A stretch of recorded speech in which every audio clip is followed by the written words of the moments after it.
जो लैंग्वेज है हमारा containing at least one pair of consecutive zero, ठीक है ना। तो कम से कम एक पेयर ऑफ कंसेक्यूटिव जीरो वहां पर होना चाहिए। तो इसके लिए रेगुलर एक्सप्रेशन कैसे लिखेंगे?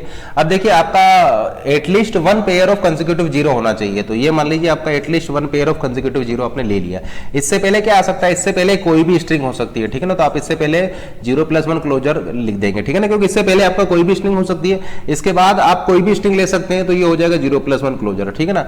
तो इस लैंग्वेज के लिए आपका ये रेगुलर एक्सप्रेशन हो जाएगा, ठीक है ना, containing at least one pair of consecutive zero, क्योंकि इस कंसेक्यूटिव जीरो से पहले आपका कोई भी स्ट्रिंग आ सकती है और कंसेक्यूटिव जीरो के बाद भी आपका कोई भी स्ट्रिंग आ सकती है। आप देखिए अगर लैंग्वेज है हमारा containing no pair of consecutive zero, set of all strings containing no pair of consecutive zero, इसका मतलब हमें कंसेक्यूटिव जीरो नहीं चाहिए। तो इसके लिए रेगुलर एक्सप्रेशन कैसे लिखेंगे? सबसे पहले तो मुझे बताइए 0+1 क्लोजर क्या देगा? 0+1 क्लोजर देगा आपको 0 और 1 से बनने वाली सभी स्ट्रिंग्स, ठीक है ना।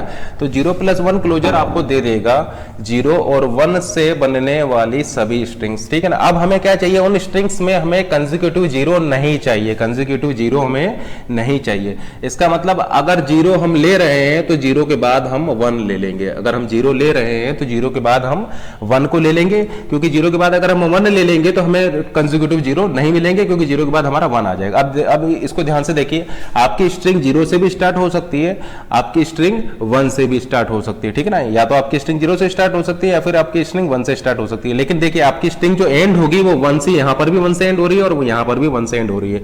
इसका मतलब आपकी स्ट्रिंग 0 से एंड नहीं हो रही है। तो 0 से एंड कराने के लिए हम इसको लिख देंगे 0 प्लस लेमडा, क्योंकि देखिए अगर आपको आपकी स्ट्रिंग 1 से एंड करानी है तो हम यहां पर लेमडा ले लेंगे, और अगर आपको आपकी स्ट्रिंग 0 से एंड करानी है तो फिर हम यहां से 0 लेंगे। या फिर आप इसको इस तरीके से भी सॉल्व कर सकते हैं कि 0+1 क्लोजर आपको क्या देगा? आपको 0+1 क्लोजर देगा सभी स्ट्रिंग्स, ठीक है ना। लेकिन आपको कंसेक्यूटिव जीरो वाली स्ट्रिंग्स नहीं चाहिए। तो कंसेक्यूटिव जीरो वाली अगर स्ट्रिंग आपको नहीं चाहिए तो हम ऐसा एक काम ये भी कर सकते हैं कि 0 से पहले हम 1 लगा दें, ठीक है ना। तो अगर हम 0 से पहले आपका 1 लगा देंगे तो अगर आप 0 को जब भी यूज करेंगे तो आपका कंसेक्यूटिव जीरो यहां पर नहीं आएंगे, क्योंकि 0 से पहले आपका 1 आ जाएगा। लेकिन देखिए इसमें प्रॉब्लम क्या है कि आपकी स्ट्रिंग 1 से स्टार्ट होगी। देखिए आपकी स्ट्रिंग एंड या तो 0 से हो सकती है या फिर 1 से हो सकती है, लेकिन स्टार्टिंग ऑलवेज यहां पर 0 से होगी, तो ऑलवेज यहां पर 1 से होगी। तो अगर स्टार्टिंग हमें 0 से करानी हो तो उसके लिए हम इसको लिख देंगे 0 प्लस लेमडा, क्योंकि अगर स्ट्रिंग आपको 0 से स्टार्ट करनी है तो हम यहां पर 0 ले लेंगे, और 1 से स्टार्ट करनी है तो हम यहां पर, अगर आपको स्ट्रिंग 0 से स्टार्ट करनी है तो हम यहां से 0 ले लेंगे, और अगर आपको आपकी स्ट्रिंग 1 से स्टार्ट करनी है तो हम यहां पर लेमडा ले लेंगे। तो इस लैंग्वेज के लिए आप ये दो रेगुलर एक्सप्रेशन लिख सकते हैं।